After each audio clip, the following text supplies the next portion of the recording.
Hello there everyone, and welcome back to the Vintage Sewing Machine Garage YouTube channel. I wanted to make a video for you all today to show you how to thread a Necchi Supernova. This can apply to the Necchi BU Supernova, BU Supernova Automatica, the Supernova Ultra, the Supernova Ultra 2, and perhaps a few other machines in the series. They will have a similar body shape to this. As some of you may know or not know, over time, sewing machine manufacturers would sometimes make updates and what are called running changes. They didn't change the overall structure and design of the machine, but they would either add features or subtract them. So your machine may be slightly different, but this generally should be hopefully helpful for some of you in attempting to figure out, okay, how do I get this thing threaded? Now, in the last video, I showed a threading where the machine could be threaded. I say could, quote unquote, could be threaded in different ways. And I don't know why machine manufacturers did this. It could be that they were trying to make updates, or they would have different techniques. I'm not quite sure. Typically, the tension of your sewing machine thread is handled in two places. The upper thread is it is actually handled by your tension assembly or your discs, which I'll show you in a moment, and then of course underneath with the bobbin thread, and that's essentially how it's done. Well, this particular thread guide has 3 holes in it, 1, 2, 3. And it was borrowed. That design was not created by Necchi. It was borrowed. It's kind of a little mini version of a thread guide design that comes from industrial machines. And it goes way back. Now, I've shown where you can take and thread the machine through one hole and then back through another. Your manual may or may not tell you that this is an option. Sometimes the manual will say, hey, you can pick. You can put it through hole number 1, hole number 2, or hole number 3. And it kind of makes you wonder, well, why? What was the big deal? So today, what I'm going to do is I'm going to make a video showing you how I'm going to thread this with just the single hole. The owner of this machine actually had it set up that way originally, and I showed it to you how it was threaded through both holes. Just keep in mind that does change the tension. So what am I going to do? First thing I'm going to do is cut my upper thread, because I'm going to rethread the machine. And as I've tried to remind all of you on more than one occasion, you don't want to ever take sewing thread on your machine and remove it by pulling it backwards through your tension assembly. Okay, always pull your thread forward. If you need to rethread it, that's fine. Just cut the thread as you saw me do here. And then down below here, we have the thread, which is still it's actually in the thread guide below here near the needle. So I'll just pull on it and you'll see the thread come forward. When it comes to tension assemblies, this is not unique to Necchi, by the way, or this model.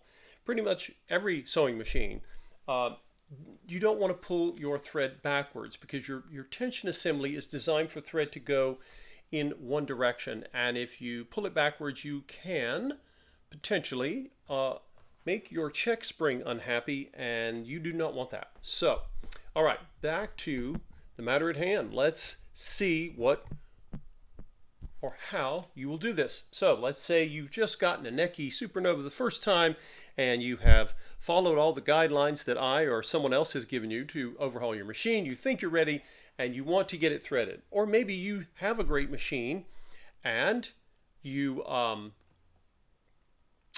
you just haven't used it in a while. Maybe you don't remember. Maybe you have 5 machines and it's hard to remember the thread paths for every one. Whatever the case is, I like to, more recently, I've been trying to remember when I finish with any machine overhaul, I try to remember to show people how to thread it, because in the early days I didn't.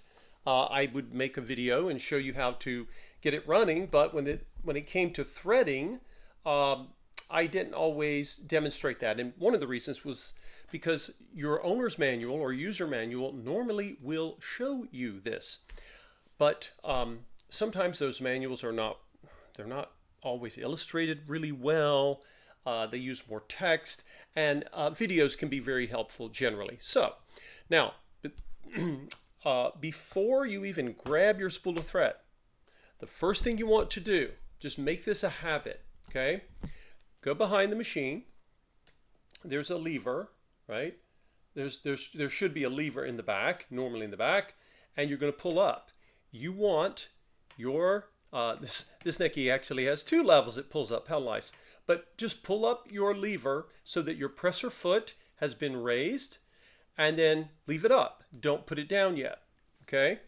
Now, your manual should tell you this, but, well, not everyone always reads manuals, or maybe they lost the manual, and maybe you're thinking, hey, I just want to get going here. People don't always have that patience, but an ounce of prevention is worth a pound of cure, as they say. So, do not even grab the thread. Lift your presser foot up. That's very important, because when the presser foot is down, that means your discs, or your tension discs, which you can't see because they're behind this dial, they are engaged. They are pressing together so that when your thread passes through them, they apply a certain amount of tension. And of course, you control that tension here on the tension dial, and you can see me going up to 6. I'm going to leave it here right around, we'll leave it here at 3 or 3.5. It even has a little red dot. That's probably a classic. We can adjust it later if we need to. So again, this is a basic thing that everyone, I don't care what brand of machine you've got, always lift up your presser foot before you even think about threading the machine. If you thread the machine with the presser foot down, you might get lucky, but if you don't, what will happen is that the tension of your upper thread is going to be off and not where it should be, and you may notice this in your stitches. Okay, sermon over on that, sorry. So now take your thread. This is the thread, this is actually the thread the client had on their machine, and it's a nice heavy wooden spool. So we're going to come over, and on the Supernova, there is not a guide on the back like you sometimes see with machines. All machines vary. This time we're going to come over, and we're going to come through, I'll just pick the middle location there. There are 3 holes, right? 1, 2, 3. I'll just go through the center one. I can't remember if the owner of the machine had it in the top hole or not, but let's just come right through there.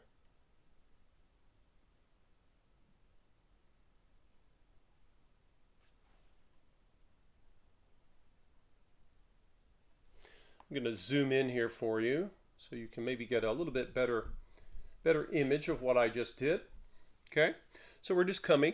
Now, once we get to the thread guide, I'm not going to go back towards the right through the other holes. I'm just going to have the thread pass through just that one middle hole, and that's it. And I believe that may be for normal sewing. So now I'm going to turn the machine back so that it's not at an angle. I'm going to zoom back out for you. Whenever I show threading a machine, because of the height of the machine and where the camera is and where I am, that's why we have to change angles a little bit here. All right, so I have my thread. It's just sort of hanging here. That bright green thread should show up well for you, all of you. Now, over here on the right, and I think I showed this in the last video on this threading, there is what I like to call a threading ear. That's what I call it. I don't know what Necchi called it. It's a large piece of steel. It's chrome plated, and it tapers. If I hold my little this piece here, if I move to the right, it tapers inward toward the machine, and it's a very helpful thing to have. Older machines didn't always have this, and you kind of had to look at your discs and make sure you were in the right spot, because this is essentially a guide. Singer would later add it to a number of their machines. So let me zoom in and show you what's happening with that thread. So the thread's coming down, and you'll see, don't go behind this ear or tongue or whatever it's called, because if you do, you're not going to get your machine threaded at all. So you're going to make sure that the thread is on top, right? So maybe even get a little bit more of a zoom there. Okay, so here's my thread, and I want it to be on where this, you should be able to see it sitting right on top of that chrome tapered piece, and then just pull it to the left. And when you do, that basically helps guide your thread so that the thread is now guided right between the discs and you don't have to guess as to whether it has been properly put between your tension discs. Okay. Now, as you may recall on virtually almost every sewing machine, there are always exceptions, but when you're threading a machine with this tension assembly on the front left, as is true with many, we're making a letter J, right? So we're coming here, I've come down, and now I'm going to come up and around, right? Like I'm making the letter J with my thread. And then, what do we do then? Then, let's change the perspective of the camera here. We'll get a, see if there's enough light. I'll zoom in for you. See if, I'd like to give a little close-up here of this. Now, eventually, obviously, you shouldn't have to be turning your machine sideways to thread it, right? So we came around, right, underneath, and now we're going to keep pulling the thread. And I'm going to zoom in even more. The reason I want you to see it from this angle is that once you understand what's going on behind this knob, you'll just do it and you won't have to hesitate and worry that, oh, maybe I didn't get it right. Okay, so you can see, maybe I don't need the flashlight. I've come up, right? I've got the thread. We've come around the front. Now, what's happening? I'm going to gently tug on the thread, and watch. The thread is in front of this little piece here.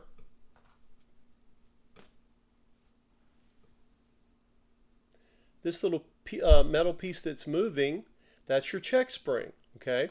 Now, just ignore the check spring for a moment. You don't have to do anything. Just now I'm going to pull, right? And as I do, that check spring's coming up. It's coming up with the thread. But if you see, look at the silver piece that is curved right there, okay? Your thread is basically following this curve. And as I pull up, it moves, for the string moves out a little bit more to the left. And then what happens when we get up to the top? You're going to feel or hear a little clink, or a little, you're going to have a little, just a little vibration there. And what happened is, as your thread came around, as it came around this metal piece, it's going to come up and it's going to land and rest in a little valley up here, and that's where it's going to stay. So I'm doing this again to show you, and watch. Oh, let's see. All right. So now it is in that little valley, and it is now tugging on the check spring. Don't pull hard. I'm just demonstrating this for you. That check spring is a very important part of the tension of your upper thread in your machine. And this is true, again, of all sewing machines. It's not limited to this model. But this is kind of a good place to show you. In very old machines, like some of the very old Singers, you didn't even have a numbered dial. All you had was, you had discs, and you had a thumb screw, and you could literally see the disc, which was nice because you had to get your thread between them. So this is a fancier version, same principle, okay? So again, that is where the thread lives there.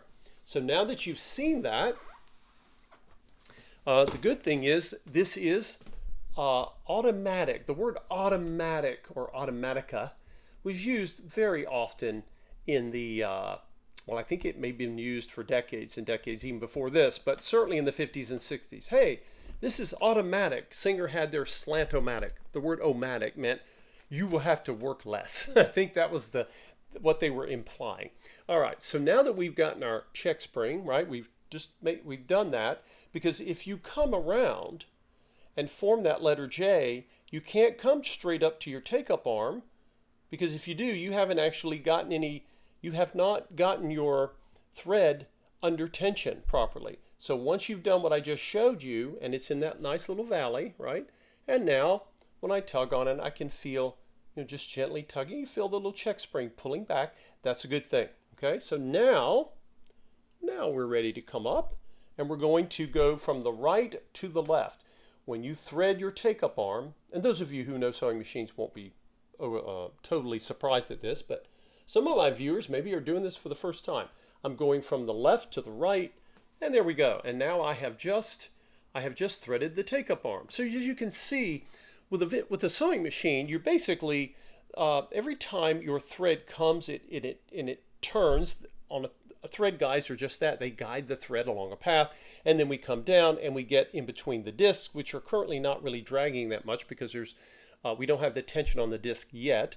But then we came around and we were able to get the thread into that little valley. That's its little resting spot, and it has engaged the check spring. Right, 1960 check spring, still healthy and ready to go. All right, what's our next spot? Do you folks remember from the last video? I'll give you a little more zoom here, a little bit better close up.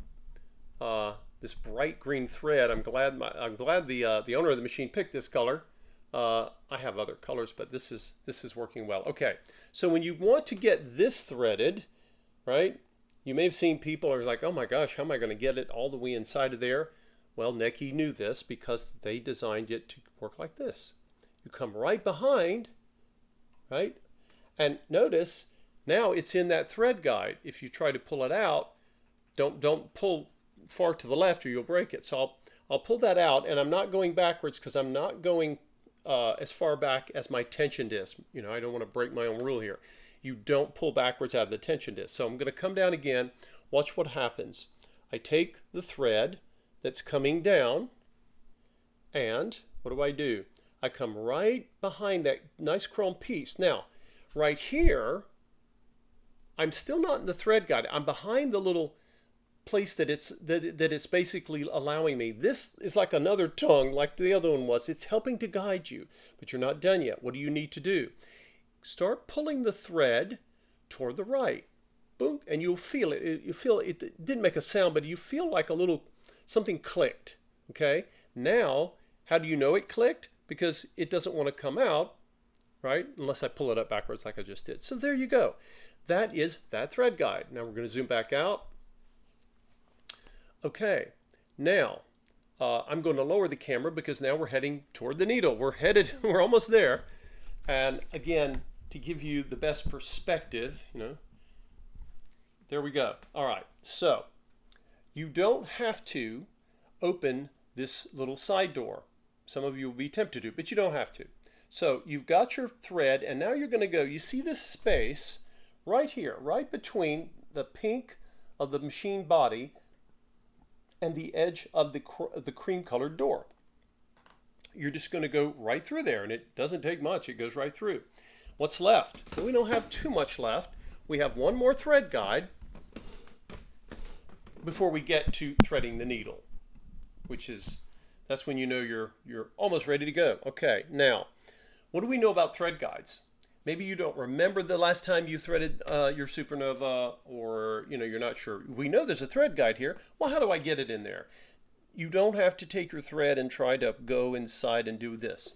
Thread guides are typically designed so that when you have your thread ready to go in them, you want to try on either side. So you can come, some machine thread guides, you come to the left and you go behind, and when you pull it towards you, have to get enough tension on that, it goes in the thread guide.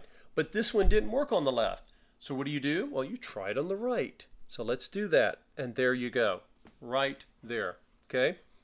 So I'm going to zoom in, and I'll take it out of that guide and show you again what I did. Give you even closer view, because it's hard to know, other than just seeing me do it. So let's try it again. Okay? So pretend this is you. I'm trying to get my hands out of the way for you guys. Okay? So watch. You don't know, so you come over to the left. Some thread guides do. You go to the left to get the thread in them, but then some are on the right. So over here, and it's not always easy, apparently, just looking at it, which way it is, so you have to kind of try. So now I'm going to come over from the right side, and there you go. It just went into that thread guide, and it should be happy, as far as I can tell. All right, one thing left to do, and if you know vintage machines from this era, of course you know, as I've mentioned many times, the needle will thread from the left to the right, okay? It is not front to back, and it is not right to left like you will sometimes see on a few, not most, but a few of the Singer rotary models from this period. Singer did it that way because they could. Singer was big and they could do whatever they wanted, and they're wonderful machines. But this machine, like almost every machine from its era, the needle installs, and I've shown on many machines how to, in my video collection how to do this. The way you'll know, let's say you get the Supernova and you've never had one. You say, I don't know how it installs. Before you change out your needle, well, if it's in properly, don't always assume that the last owner had it improperly, but very often you will be able to tell by touching it. The part of the needle that is curved and has the flat side is, you can feel it with your finger. And if you come over here to the left, you will feel it feels a little rougher, and what you're feeling is the groove, right? So the needle has a groove.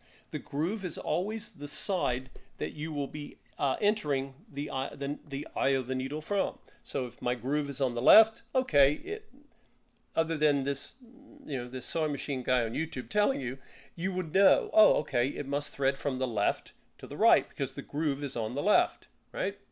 Now, I am going to use a flashlight, which helps me. Some of you have your own ways of doing things. I find vintage sewing machine light bulbs to be dim even when they're new. They were not designed to be super high powered like a lot of those nice LEDs that many sewers like to work with today. But I leave them, and I restore them, and I always recommend to people to get additional lighting for their sewing machine. And I'm going to cut the end of my thread here just to give me like a fresh cut to start with when I go to thread the needle, because the needle eye is get that light to be still, one of the tightest places depending on the size of your needle. Many of the manufacturers, including Necchi, they made needle threaders, because although some new machines automatically thread the needle, there's that word automatic again, there we go. Back in the day, you had to do the threading, okay? All right, so here we go. We have now threaded this Necchi Supernova, and this, I believe, is the method you will use for most sewing.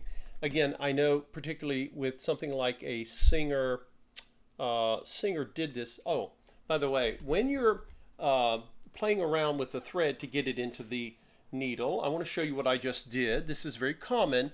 This is a good place to show you guys. You see that? Notice that the thread has a mind of its own sometimes, and it will wiggle and twist around, and you're not even watching. I'm focused just like you are on what I'm trying to show you, but you see what the thread did here? So when I pull on the thread, I'm like, why is it so, it's really resisting me, because it's not where it needs to be. So I'm just going to simply move it over. There we go. It went back into this crevice where it belonged. Okay. Also, don't forget to inspect the thread around the needle, because sometimes it will coil, I should say, around the needle, and that can create its own problems.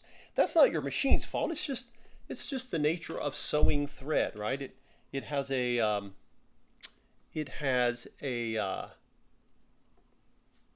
what's the word I'm looking for? It has a lot of twist in it. So I'm going to check mine now to make sure I haven't gotten it anywhere it shouldn't be. Okay. Now I'm going to loosen my tension just a bit. And now I'm going to pull backwards. And again, tension is something we can adjust when we begin to sew. And when I go to do test stitching, which I'll be doing next, you may do this yourself, especially when you're rethreading a machine or you're swapping out thread or whatever you're doing. In fact, one of the most common situations that people have when their machine isn't behaving well is usually either because they've replaced the bobbin or the upper thread, or both. And the machine is usually, it's not broken, it's just waiting for you to get everything set the way it should be. So there you go. That is what I believe is going to be the normal way to thread a Necchi Supernova Ultra. And whether yours is pink or green or some other color, you have an amazing piece of history that is at a quality level that you just will not find anymore in domestic machines. I don't care who makes them. Even the really nice, expensive new machines, which I know a number of my viewers and my clients have, and they like them. They like a lot of the conveniences of. There's something about a vintage machine that not only its history and its unique styling and so forth, but it has a robustness that we don't really see anymore in consumer products. It's something that I often think about when I'm working on these incredible pieces of engineering. I hope that this video was helpful for all of you. Please feel free to subscribe to the channel if you have not. And there is an easy link to buy me a coffee where you are free and welcome to donate to the channel to help support it. And I really appreciate all of you watching. I am going to make another video where I will be testing the stitching because I need to see how is the machine, what is it doing? Is it forming a good stitch? Because that, of course, is the ultimate cue from your sewing machine that it is happy and ready to work for you. Take care, everyone, and we will see you next time.